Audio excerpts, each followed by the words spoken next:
سیدنا مولانا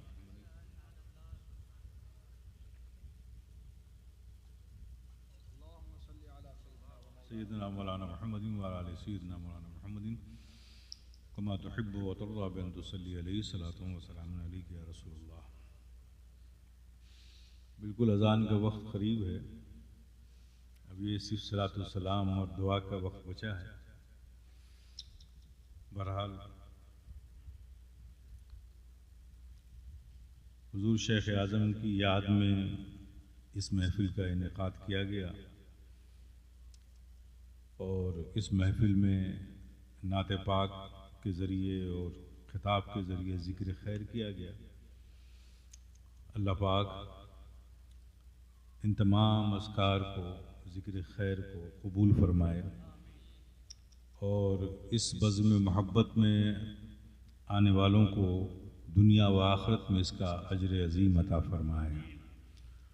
جن لوگوں نے اس محفل کے انعقاد میں حصہ لیا، محنتیں کی، کاوشیں کی، شریک ہوئے، اللہ پاک ان کی بھی محبتوں کو، خدمتوں کو قبول فرمائے اور ان کے گھروں میں بھی خیر و برکت عطا فرمائے اور آپ سب کا اس محفل میں آنا اللہ قبول فرمائے.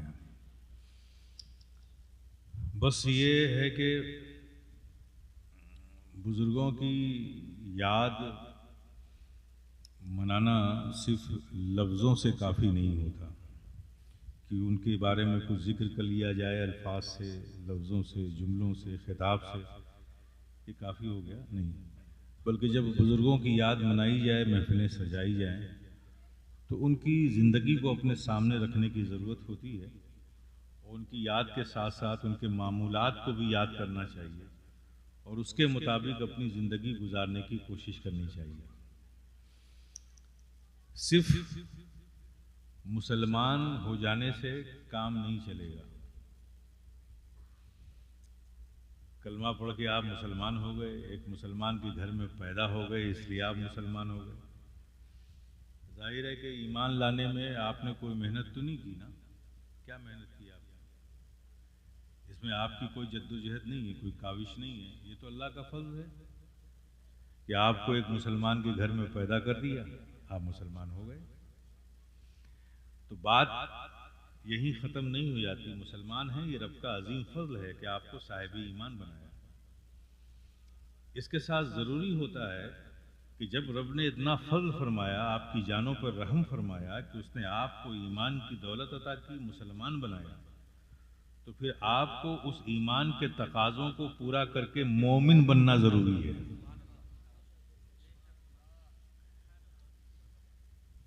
زمانے میں جتنا انتشار ہے آج، مسلم ممالک میں بھی ہے، آپ دیکھ ہی رہے ہیں.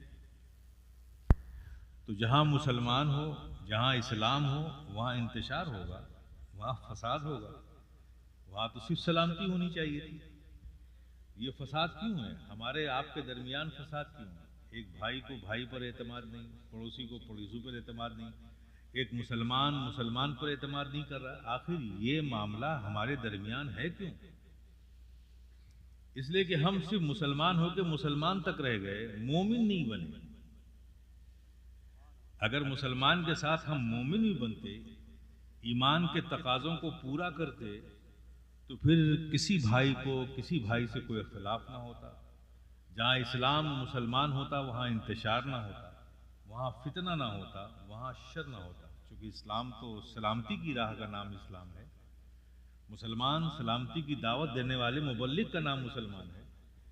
پھر آخر آج ہمارے درمیان یہ اختلاف بنیادی طور پہ اسی لیے ہے کہ ہم مسلمان تو ہو گئے، لیکن ایمان جو چاہتا تھا ہم سے، جو رب کے فضل سے یہ گراں قدر قیمتی چیز ہمیں ملی، ایمان رب کے فضل سے، تقاضوں کو پورا نہیں کیا، اس کی ریکوائرمنٹ کو فلفل نہیں کیا. بس ہمارا اسلام ہمارے درمیان ایسے ہی بن کے رہ گیا کہ باپ ابوالکلام بیٹا عبدالسلام، یہی ہے اسلام. نہ اس کے آگے کچھ، نہ اس کے پیچھے کچھ. تو میرے پیارے، ہر دور میں اس کی بڑی شدید ضرورت تھی، اور جس دور میں بھی مسلمانوں نے ایمان کے تقاضوں کو پورا کیا، تاریخ گواہ ہے میرے پیارے. سنگلاخ وادیوں میں بھی انہوں نے قدم رکھا ہے نا، تو ان کے قدموں میں اللہ نے وہ برکت عطا فرمائی ہے کہ وہاں شادابیاں پیدا ہو گئی. اگر راہ خدا میں اللہ کی رضا کے مسافر نکلے ہیں اور سامنے کوئی پہاڑ آ گیا ہے، انہوں نے پہاڑوں سے مخاطب ہو کے کہا کہ اے پہاڑ مجھے راستہ دے دے، میں رضائے الہی کے لیے راہ مولا میں نکلا ہوں، تو تاریخ گواہ ہے کہ پہاڑوں میں شگاف پیدا ہو گیا، ان کے راستے مل گئے۔ اس لیے کہ وہ لوگ تھے جو مسلمان تھے اور ایمان کے تقاضوں کو بھی سمجھتے تھے، اس پر عمل پیرا بھی ہوتے تھے۔ آج ہم بھی مسلمان ہیں، شاید یہی وہ کمزوری ہے جس کی وجہ سے ہم ناکامیوں کا سامنا کر رہے ہیں۔ تو آج کے دور کی ضرورت سب سے بڑی یہی ہے کہ آپ مومن ہیں، مسلمان ہیں، صاحب ایمان ہیں، تو ایمان کے تقاضوں کو پورا کیجیے۔ ایک مومن کو یہ زیب دیتا ہی نہیں کہ وہ اپنے دلوں میں نفرتیں رکھے، اپنے دلوں میں بغض و عناد رکھے، اپنے دلوں میں حسد رکھے۔ ظاہر ہے دل تو ایک ہی ہے نا بھائی، بولو نا، دل کتنے ہیں ہمارے پاس؟ ایک ہی دل ہے نا، ایک ہی دل ہے۔ اب اس دل میں کیا کیا رکھو گے؟ کیا کیا رکھ رہے ہو؟ محبت کہاں رہتی ہے؟ بولو، دل میں۔ یقین کہاں ہے؟ دل میں۔ اعتماد و بھروسہ کہاں ہے؟ دل میں۔ عقیدت کہاں ہے؟ دل میں۔ تو یہ محبت، یہ اعتماد، یہ یقین، یہ ایمان، یہ سب بڑی پاکیزہ چیزیں ہیں نا، پاک و صاف چیز ہے نا۔ اور پھر ان ساری محبتوں میں سب سے عظیم محبت، سب سے پاکیزہ محبت کیا ہے ہمارے پاس؟ نبی سے محبت۔ اولاد، بیوی، بچے، بھائی، بہن، جتنی بھی محبتیں ہیں ہماری، ان سب میں بلند، باعظمت اور پاکیزہ محبت کون سی ہے؟ نبی کی محبت ہے۔ اسے کہاں رکھا ہم نے؟ دل میں۔ دل تو ایک ہی ہے۔ اب ذرا سوچو، جہاں اتنی پاکیزہ محبت ہم نے رکھی ہے، نبی کی محبت، اب یہ جلن، یہ حسد، یہ بغض، یہ عناد، یہ لالچ، یہ حسد، یہ مکر، یہ فریب، یہ پاک چیز ہے کہ نجس چیز ہے؟ یہ بری چیز ہے، بتاؤ نا، بری چیز ہے نا۔ اسے کہاں رکھتے ہو؟ دل میں۔ کیسے تمہاری محبتوں کو گوارا ہوتا ہے کہ جہاں نبی کی پاک محبت رکھی ہے وہیں بغض و عناد و حسد کی نجاست بھی ڈالتے ہو؟ کیسے گوارا ہوتا ہے؟ ایک طرف تمہاری محبتوں کا معاملہ یہ ہے کہ نبی کا نام آ جائے تو اپنے انگوٹھوں کو چوم کر آنکھوں سے لگاتے ہو، اور دوسری طرف تمہاری محبت یہ کرتی ہے کہ ایک طرف نبی کی محبت کو دل میں بسا رکھا ہے اور دوسری طرف بغض و عناد جیسی نجاستیں اپنے دل میں رکھتے ہو۔ نہیں میرے پیارے، یہ مومن کا شعار نہیں ہے۔ مومن تو کہتا ہے ان نجاستوں سے، اے بغض کی نجاست ہو، اے حرص کی نجاست ہو، اے لالچ کی نجاست ہو، اے نفاق کی نجاست ہو، اے مکر کی نجاست ہو، اے بغض و عناد جلن کی نجاست ہو، یہ مومن کا سینہ ہے، مومن کا سینہ دور ہو جا، یہ تو صرف عشق رسول کا مدینہ ہوتا ہے۔ تو ضرورت میرے پیارے یہ ہے کہ اپنے آپ کو پہچانیں۔ آج کے دور کا سب سے بڑا المیہ یہ ہے کہ ایک مسلمان اپنی ایجنٹیفیکیشن، اپنی شناخت اس نے کھو دی۔ وہ سمجھتا ہے کہ ہم بھی دوسرے انسانوں کی طرح، ہم بھی ایک انسان ہیں، دوسرے انسانوں کی جو صبح و شام کی زندگی وہی ہماری بھی ہے، کمانا ہے، گھر بنانا ہے، اپنے بعد کے لیے اپنا سکسیسر دنیا میں چھوڑ کے جانا ہے، یہ دنیا کا چلن ہے، اور ہم نے بھی اسی کو زندگی کا مقصد بنا لیا۔ نہیں میرے پیارے، مسلمانوں کی زندگی کا مقصد یہ نہیں ہوتا۔ مسلمانوں کی زندگی مقصد، مسلمانوں کا نظریہ یہ ہوتا ہے، نظریہ زندگی یہ ہوتا ہے کہ یہ دنیا اور دنیا کی چیزیں ہماری ضرورت ہیں۔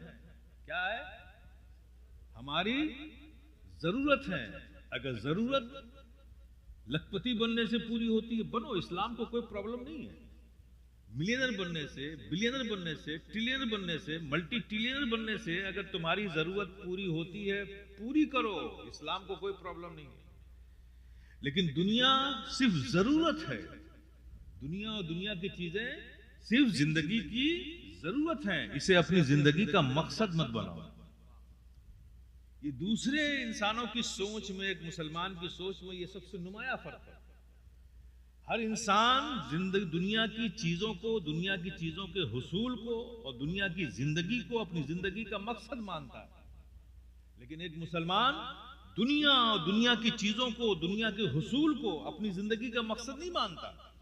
وہ کہتا ہے کہ دنیا ہماری زندگی کی ضرورت ہے، زندگی کا مقصد نہیں. مقصد رضا الہی ہے، اللہ کی رضا ہے. اللہ کو راضی کرنا ہماری زندگی کا مقصد ہے. یہی ہم نے فرق پیدا کر لیا. ہم نے بھی دوسروں کی طرح دنیا کو اپنی زندگی کا مقصد مان لیا، اس لیے ہم اپنی راہوں سے ہٹ گئے. کمی آج بھی کچھ نہیں ہے میرے پیارے، کمی کچھ نہیں ہے. وہ بے نیاز مالک ہم گنہگار عاجز بندوں سے کہتا ہے، کس چیز نے تمہیں روکا ہے اپنے کریم رب کی طرف آنے سے؟ اللہ اکبر. رب العالمین کتنا کریم ہے ہمارا رب، کتنا رحیم ہے ہمارا رب. اس کا فضل کس قدر ہے ہم پر. آپ ذرا غور کرو میرے پہ. کچھ نہیں بدلا ہے آج بھی. جو کچھ بدلا ہے ہم نے اپنے آپ کو بدلا ہے، اس جانب سے کچھ نہیں بدلا ہے. آج بھی رب کے فضل میں کچھ کمی نہیں ہے، آقا کی شفقتوں میں کچھ کمی نہیں ہے، قرآن کی تلاوتوں کی برکتوں میں کچھ کمی نہیں ہے، نماز کے فیضان میں کچھ کمی نہیں ہے، عبادتوں کے اجر میں کچھ کمی نہیں ہے، ادھر سے کچھ کمی نہیں ہے. کمی ہم نے اپنے اندر پیدا کر دی. کمی ہے تو بتاؤ. میں ایک بات آپ کو سامنے رکھتا ہوں، ذرا بتاؤ کیا کمی ہے.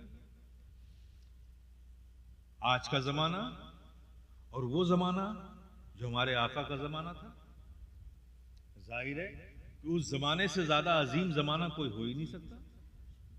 جو نبی کا زمانہ تھا اس سے زیادہ باعظمت کوئی زمانہ ہو سکتا ہے؟ نبی کے زمانے سے زیادہ باعظمت کوئی زمانہ ہو سکتا ہے؟ نہ پہلے تھا نہ بعد میں ہو سکتا ہے. تو نبی کا زمانہ عظیم.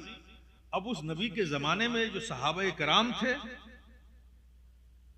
ان سے زیادہ بعد نبی کون عظیم ہو سکتا ہے؟ وہ عظیم، صحابہ بھی عظیم.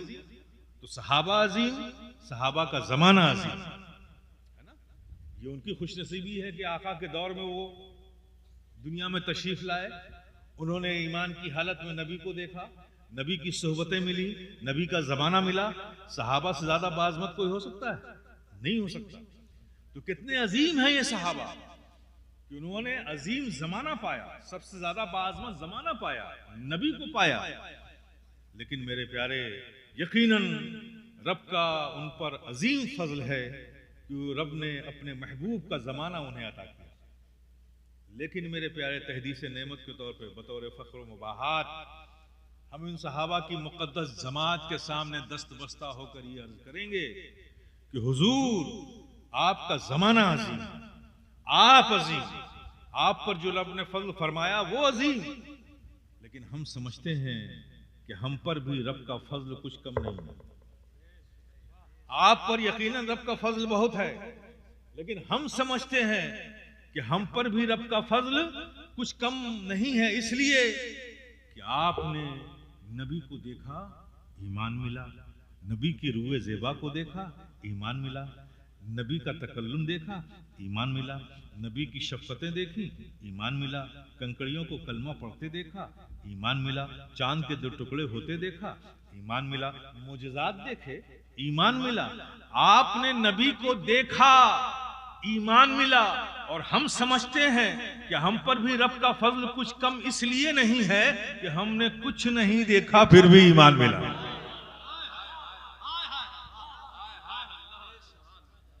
ہم نے کچھ نہیں دیکھا پھر بھی ایمان ملا. تو مجھے بتاؤ کیا کمی ہے میرے پیارے رب کے فضل میں؟ سب سے بڑے عظیم چیز، عظیم نعمت صاحب ایمان ہونا، وہ ہمیں حاصل ہے رب کے فضل سے. تو میرے پیارے، یا ایھا الذین آمنوا آمنو، جو ایمان رب کے فضل سے تمہیں ملا ہے اس کی قدر کرو، اس کے تقاضوں کو، اس کی ریکوائرمنٹس کو، اس کی ڈیمانڈس کو فلفل کرو. اور ایمان والے ہو تو ایمان والے ہو جاؤ، ایمان والے بننے کی کوشش کرو. اور ایمان والے بننے کے لیے ضروری ہے کہ جو اسلام نے تمہیں نظام حیات دیا ہے، جو دین نے تمہیں اصول حیات عطا کیا ہے، اس کو فالو کرنے کی کوشش کرو. اور اپنے دلوں سے بغض اور عناد کو نکالو نکالو. تمہارا کمال کسی سے رنجش رکھنے میں نہیں ہے. تمہارا کمال یہ ہے کہ دوسروں کو بھی، تم سے حسد رکھنے والوں کو بھی تم محبت کی دعوت دو. پہلوان وہ نہیں ہوتا، طاقتور وہ نہیں ہے، وہ کمزور شخص ہے جو کسی سے بدلہ لے. بدلہ لینا یہ کمزوری کی علامت ہے. غصے میں آ جانا یہ کمزوری کی علامت ہے. دماغی طور پہ جو کمزور انسان ہوتا ہے اسے غصہ زیادہ جلدی آتا ہے. تو بدلہ لینا، لوگ کہتے ہیں ٹھیک ہے کہ جب تک بدلہ نہیں لے لوں گا سکون نہیں ملے گا، یہ کہتے ہیں، دعویٰ کرتے ہیں. حالانکہ مجھے روئے زمین پہ آج تک کوئی شخص ایسا نہیں ملا جس کو بدلہ لینے کے بعد سکون مل گیا ہو. بدلہ لینے کے بعد وہ اور بے چین نظر آتا ہے، اس لیے کہ بدلہ لینے میں سکون ہے ہی نہیں تو تمہیں ملے گا کہاں سے؟ بدلہ لینے میں سکون نہیں ہوتا. اور یہ کوئی بہادری بھی نہیں کہ بدلہ لیں گے. بہادری یہ ہے کہ بدلہ لے سکتے ہو لیکن کسی کو معاف کر دو. معاف کرنا یہ طاقتور ہونے کی علامت ہے، یہ بہادری کی علامت ہے، یہ کمال کی علامت ہے. بدلہ تو سب لیتے ہیں لیکن معاف کر دینے میں کمال ہے، اور معاف کر دینے میں ہی سکون ہے. چونکہ معاف کر دینا کسی بندے کا بندے کو، یہ رب کی رضا کا راستہ ہے. اور جس میں رب کی رضا ہو سکون اسی میں ہو سکتا ہے، اور جس سے رب راضی نہ ہوتا ہو اس میں سکون مل ہی نہیں سکتا. تو میرے پیارے، ایسے راستوں کو اپناؤ جس میں ہمارا، تمہارا، ہم سب کا رب راضی ہوتا. یہ دنیا چند دنوں کی ہے، گزر جائے گی. پھر جس زندگی کو تمہیں گزارنا ہے، موت کے بعد جو زندگی آنے والی ہے اس کا تو کوئی حساب ہی نہیں کب تک رہو گے. تو اسی دنیا میں اس دنیا کی فکر ہمیں کرنی چاہیے اور اپنے آپ کو ایک اچھا انسان بنانے کی کوشش کرنی چاہیے، اور بزرگوں کے معمولات کو اپنی زندگی کے سامنے رکھنا چاہیے. جب بھی کوئی مسئلہ دین کے کام میں درپیش آئے کہ بھائی اس کو کرنا تو بڑا مشکل ہے، یہ کام دین کا یہ تو بہت بڑا مشکل ہے، بھائی رات میں اٹھ کے تہجد کیسے پڑھیں، فجر کے بعد تھوڑا دیر اور جاگ کر پھر اشراق و چاشت کیسے پڑھیں، یہ سب تو بڑا مشکل کام ہے جاگنا. تو میرے پیارے، جب تم کو کوئی بھی کام مشکل لگے، دین کا کوئی کام، تو اپنے کسی بزرگ کی زندگی کو اٹھا کے دیکھو.